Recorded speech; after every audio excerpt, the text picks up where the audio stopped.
It's not often that a video game can be described as a thing of beauty, much less one devised by an indie studio. Your AAA titles such as Breath of the Wild can earn that moniker through sheer scale, but it takes a special kind of talent for a small developer to produce a game like Gris, which assaults the senses from all angles with its melancholy elegance. You guide an aimless young girl through a gorgeous watercolour world as she wrestles with an emotional trauma. Said world begins the game in grayscale as a reflection of the girl's despair, but as she grows stronger throughout your 3 to 4 hour adventure, more colour is added to the self-encapsulated world, reflecting the growing strength of the game's protagonist. In terms of challenge, there's not really a huge amount to speak of. The game world is split up into a handful of sections, with each new area opening up once a new colour is added. Each hue illuminates new platforms and mechanics that can be used for traversal across each region. There's some light puzzle solving to be had, and a couple of well-timed jumps to make, but by and large Gris is a rather sedate affair. There's no baddies to vanquish, and no perilous spike traps to fall into. However, this lack of impending peril shouldn't be taken as a negative. The spectacular score complements your movements, and the environment, wonderfully, and as you wander serenely through the world hunting down missing stars, the pedestrian pace of it all allows you to drink in the game's beauty. Gris, therefore, is more of an experience than a challenge, more visual poetry than a game. That said, it still gets your heart racing from time to time, and pulls at your emotions through its sheer aesthetic more than any Call of Duty or Mega Man ever has.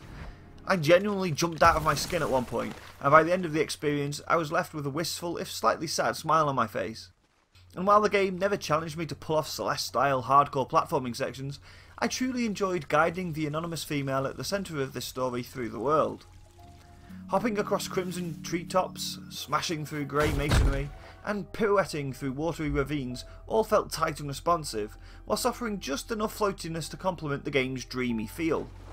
Some of those actions required the use of certain moves that are unlocked by hunting down the aforementioned stars and returning them to a central location. The level design is simple yet clever, and I rarely struggle to find out where to go, what to do, or how to progress. Those disparate areas are punctuated from time to time with pseudo boss battles, though again you're never in danger of losing a life. Rather, they function almost as chase sequences or larger puzzles, but the shadowy black shape at the heart of them and frantic musical accompaniment add a real sense of urgency to your actions. There are a few hidden extras to find outside of the main story, and hunting them all down will reward you with an additional secret cutscene.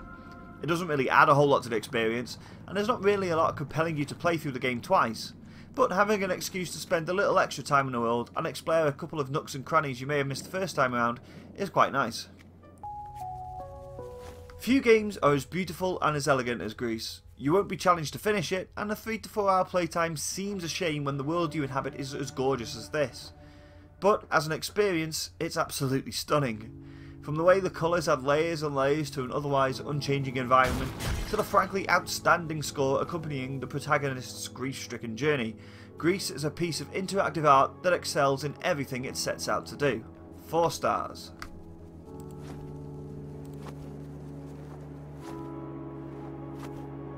Thank you so much for watching. Be sure to subscribe, check out some of our other videos, and visit thenintendovillage.com, your home for everything Nintendo.